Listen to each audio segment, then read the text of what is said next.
Nga mga igsoon ko di kang Kristo, may adlaw pa natong tanan. Niya nasabta sa akong channel Kristohano nga Katilingban. Ang santos nga ebanghelyo sumala ni San Mateo, himayaon ikaw o Ginoo. Ang uluhan pagtulon-an ay tungod sa panaad. Nakalungog usab kamo nga giingnan ang atong katigulangan kaniadto. Ayaw pakyasa ang imong panaad kun dili tumana ang imong gipanumpa ngadto sa Ginoo. Apan karon sultihan ko kamo, ayaw gayud panumpa kun musahad ka. Ayaw panumpa sa langit kay ang langit mao ang trono sa Dios. O sa yuta kay ang yuta mao ang iyang tumbanan o sa Jerusalem kay kini mao ang syudad sa halangdong hari. Ayaw kamo panumpa bisan gani sa inyong ulo kay dili man kamo makapaputi o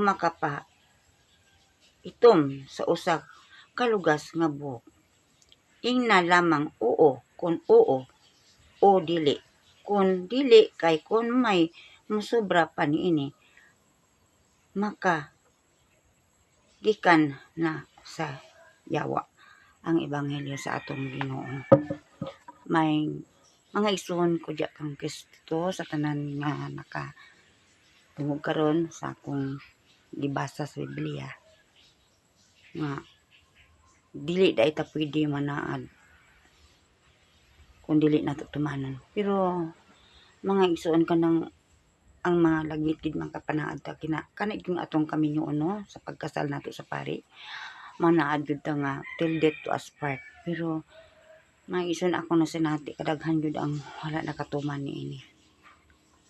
Riso nga makaluoy gyud ang mga anak kun yun ana lang ang hitabo nga magbulag nga walay isa nga namatay ang dapat magbulag kanang naagoy ang kapikas mo wala na kay ang mga bata makaluoy pero sa mga kabatanunan karon usa magbinyo pamalandungan gid sa pag-ayo naon kon maka kaya ba kita sa mga pagsulay sa atong kinabuhi nga diin basta maminyo na anaa ang daghan kalisod kasakit tanan maagian nato.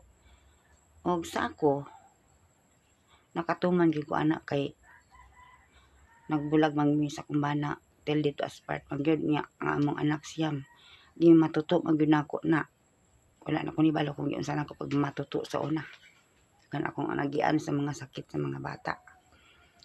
Pagkabalo nako wala ko nag-ingon nga wa ko nanaad ang iban manaad man ay di gyud daw magminyo ako wala ko manaad nga magminyo ko kay sa akong pagkabalo 8 years wala ko nagpati-bati og gugma pero daghan ba yung mga iso nang nakagusto sa ako pero ako lang yun dili gani gyud ko halos gani mo tanaw sa ila dili gyud ko gani smile sa ila pero niabot sa kong kinabuhi mga isuon nga kanang bisan og layo no niabot man ang gugma nako.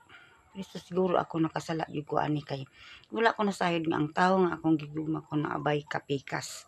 So karon kung nakadungog manggaling siya nga kinakilambigit man ko sa iya dawatan ako kayo kung dili gyud kami kung naasay kapikas pero kung wala so siguro manang-ingon ako sa Ginoo nga Lord ikaw ang balo sa kuha kung unsang imong palad ihatag sa kuha kung imo pa kung paminyoon ba o dili dawat pud nako nga dili ko maminyo kay daghan akong naseminaran nga agi maulabi unta ko ginubalik og ingon ani mga isuon kay dili ba ko madre alagad lang ko pero daghan pug kog naseminaran kanang CFD na kaseminar ko wala na discourage lang ko atong wala na koy ordo so bago lang ko nakapalit og ordo mao ni nga murag bubalik ko karon kay murag bag-ohon ang kinabuhi kay sa akong mga recollection sa akong pag commission sa pari naad man gyud nga tumanta sa sugo sa Ginoo mo. Ipadayon na kung akong pag sultis sa kahanginan nga kung kita manaad ato gayong tumanon kay kung dili din nato tinud-on sama nang magtiayon nga bisan walay na nagbiya, walay namatay, nagbulag mo na yan na daw na sayawa. So di pa din unta mga isuan perpekto makasala gyud ta labi na kun gugma murag bakakon wa ta kakita unsa na diya.